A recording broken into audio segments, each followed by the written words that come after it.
Hello and welcome to Random Movie Time. Today's feature is the 1943 Universal picture, The Phantom of the Opera, directed by Arthur Lubin and starring Nelson Eddy, Susanna Foster, and Claude Rains. So this is actually the third adaptation. There was a silent one in 1916 called Das Phantom der Oper, but that version has been lost. And then they did a version in 1925, which is the most famous one, starring Lon Chaney, and that one is also silent and in black and white. This one's in color, and they used the same set as the 1925 version. And it was a big hit.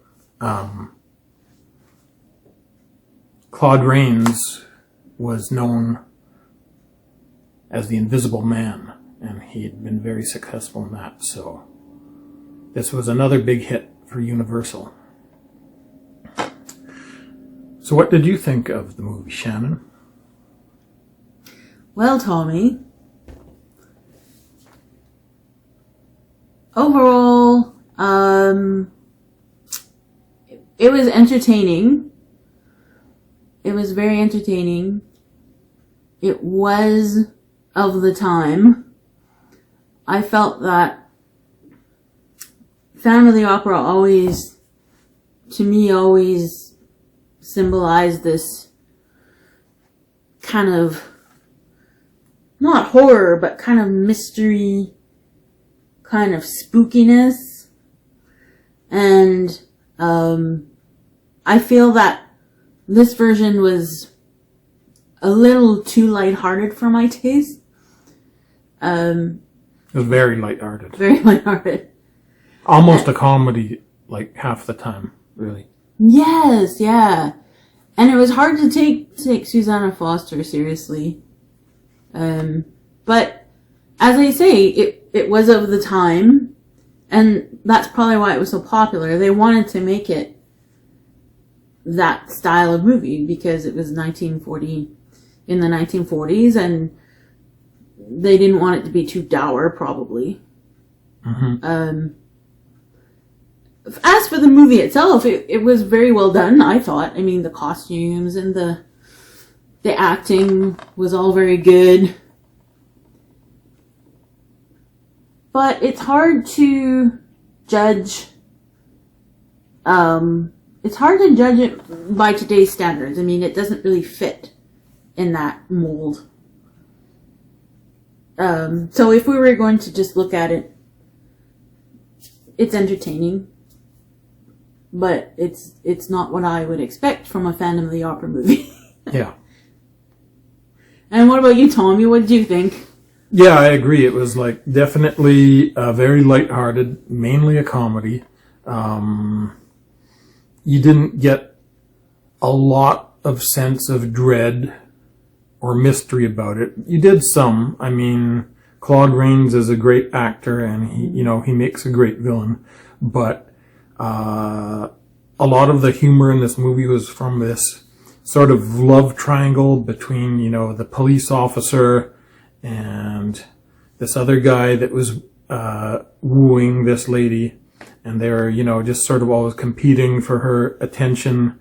And yeah, they kept it very jovial, and I guess that was the way to do a crowd pleaser in the 40s. I mean, people were in the middle of the Second World War, so they probably wanted something very, very escapist, and but it's not as grisly or as gruesome or as atmospheric as you would think, considering the subject matter. But I still liked it. It's definitely fun. All the Universal horror movies are fun, and it's always great seeing Claude Rains, and it's great seeing the great production design. There's a reason why they kept the same set from the 1925 movie, because they really put a lot of work into recreating the Paris Opera House, and it looked really good. So I'm not surprised they kept that set standing for 20 or 30 years or however long it was and reused it again. They probably reused it for other things too. Universal. I think I heard something about that actually. But yeah, that being said, I would still recommend it. It's probably not the best adaptation. Haven't seen the 1925 version, which kind of shocks me that I haven't seen it yet, but I want to see it very soon. I know everybody knows about the famous unmasking scene in that one with the great makeup. This one, it's just sort of, well, the guy has some scars on his face. It's nothing really weird looking like in the Lon Chaney version. Yeah, I'd still recommend it. It's still fun. It's still a bit of a time capsule, the old Universal horror style. And would you recommend it? Yeah, I would if you're in the mood for something nostalgic, something lighthearted. In a nutshell, it's well done. It's a beautiful movie. The acting is really, really well executed. It's in that style of the lighthearted 40s. And there is some seriousness in it, but it's not a thriller. I mean, apart from the fact that they go in the sewers but yeah, I would recommend it if you just want something that you don't have to pay much attention to, or you're kind of tired, or it's not a deep delve. No. All right. Well, that about does it. The Phantom of the Opera, 1943. How many masks do you give it out of 5? Masks out of 5. I'd give it 2.5 masks out of 5. It's a average to good movie, I would say. I completely agree. 2.5 masks out of 5 from Tommy and from Shannon. All right. Tune in next time for another episode of Random Movie Time.